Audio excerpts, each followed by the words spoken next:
Hello, everybody. Ken and I would like to talk to you about the process we use in our team to keep the customer front and center, even when you're dealing with very technological customers and very sort of geeky technological products. We're both from Server and Management Studios, and that's a team that develops things like Windows Server and some coding languages.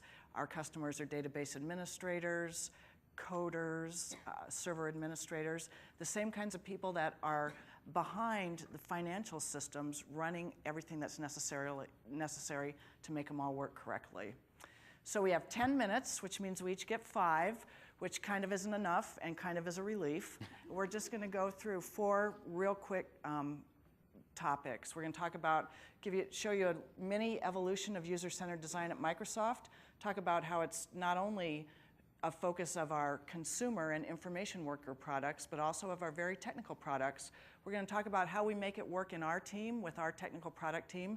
Basically, we talk the talk, we share a vocabulary, we walk the walk, we share tools. And then we're going to introduce you to a tool that we've used very successfully with our teams to generate and share ideas.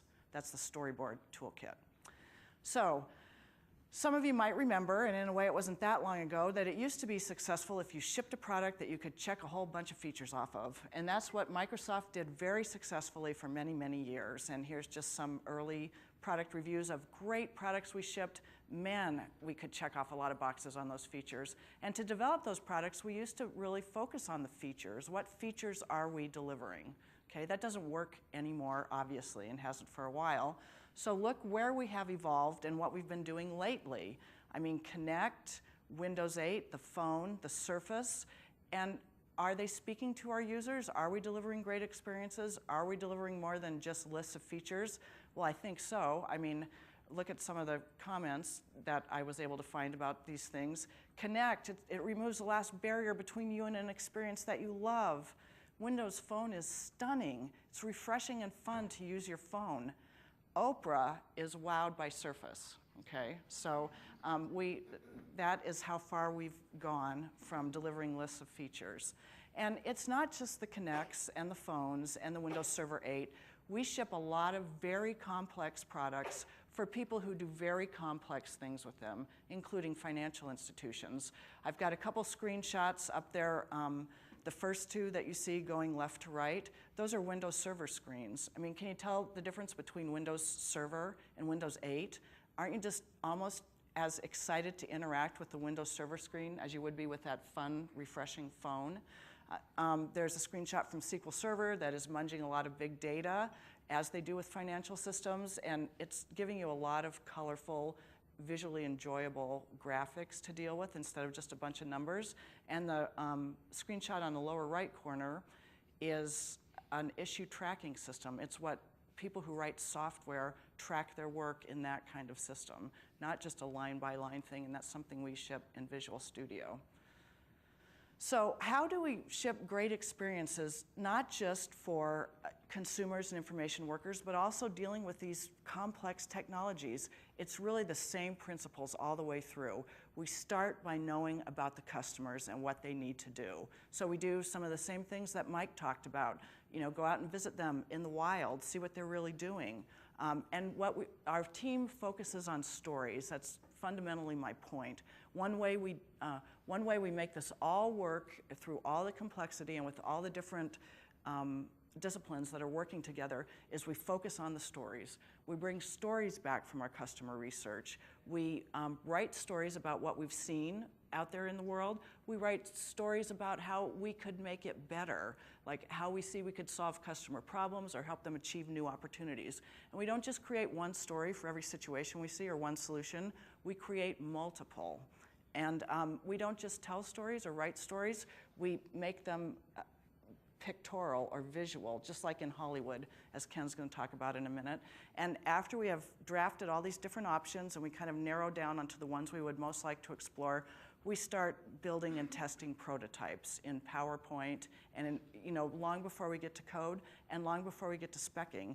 And this is a lot different than the way we used to do things, which was like spec out a bunch of features that you're going to deliver so you get that check sheet in the press. Now it's really about learning stories and imagining stories and sharing those stories and developing towards those stories. So I'll just touch on some of the ways that we do make this whole user-centered story process work. Again, I've already talked about we think in stories. The highest level story is a vision that rolls down into different stories that finally rolls down into features. Ourselves and the team together, we talk about how are we going to measure our success. And as a UX team, we think about experience.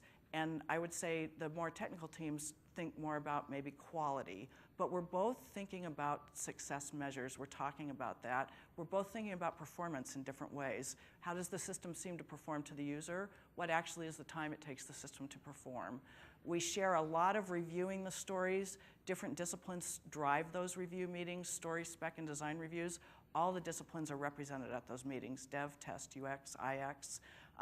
The team develops on an agile process, meaning short bursts of work to get specific things done. We have also adapted to that agile process. So you see a picture of one of our daily sprint meetings there. Finally, we share tools.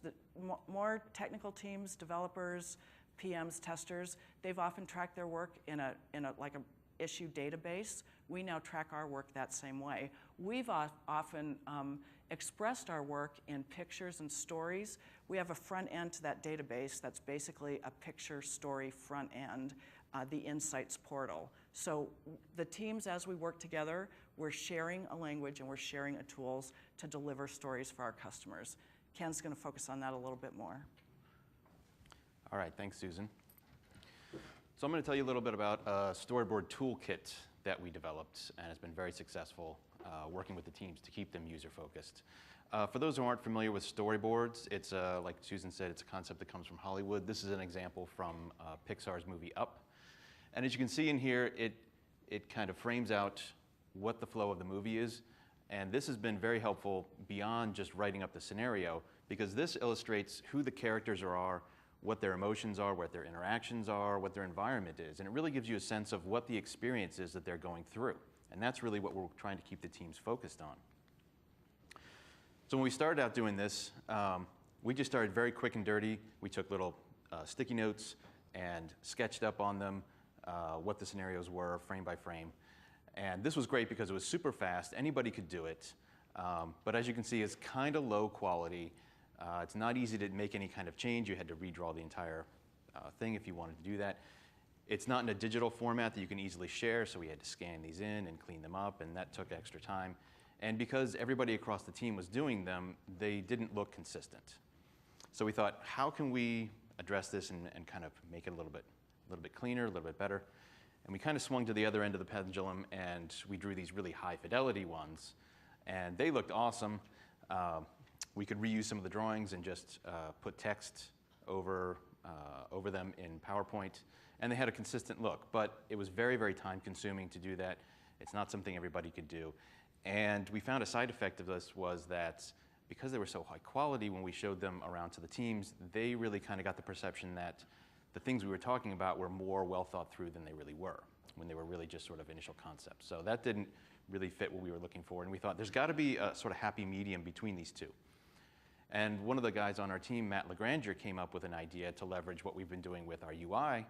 And we've created these little toolkits in PowerPoint where we give people the different UI elements, and they can just kind of copy and paste and put things together in a wireframe really quickly. And then we can be discussing about the workflow that the user might go through. And so we thought, why can't we do the same sort of thing for these storyboards? And so he created what we're calling the Mr. Potato Head storyboard toolkit. And everybody's familiar with Mr. Potato Head. You just kind of put the eyes, nose, and mouth on, and anybody could do it. It's really fast and easy, and it was consistent. But there were some little technical problems about resizing, and you had to know how to make the right expression on people's faces and things like that. And so, if you put all these together, you end up with a little storyboard like this. So we took that and we evolved it to the next one. I call this the Color Forms version, if anybody's familiar with that. That was a kid's toy from a few years back where you would just take little stickers of people and put them on a background to tell a story. And this was great. Anybody could do it. All you had to do was copy and paste. And we've been using this with great success. And so what it is basically just a bunch of blank backgrounds that are layouts in PowerPoint, and you can pick from all different types that we put in there for the different scenarios we need. And on top of those, we created a bunch of objects that you can copy and paste in on there, desktop and monitors and tablets and things like that, and then a range of different people. And in doing these people, we worked with the user research team so that each one of these people mapped to one of the user roles that we found in our research of our customers. And so what we did is we went in and we, instead of having people piece together all the elements to make the different expressions, we just pre-made a bunch of different expressions. And so if you wanted to change Karen here for this example from being pleased to being frustrated, all you had to do was copy and paste that frustrated face onto the other one, and voila, done. And you would just kind of combine all these elements together and end up with a storyboard that looks pretty much just like what they had in Pixar. And what's been great about this is it not only keeps the team focused on what experience we want the customer to have with the technology, but we've been able to give these to the researchers, and they can put them in front of customers and get feedback from them to say, you know, is this the right scenario that we should be focusing on? Are we focusing on the right types of problems? And we've gotten some great feedback and very successful in keeping us on track there. So that's pretty much it for us. We're going to hand it over to the next speaker. Cool. Thank you very much, Ken and Susan.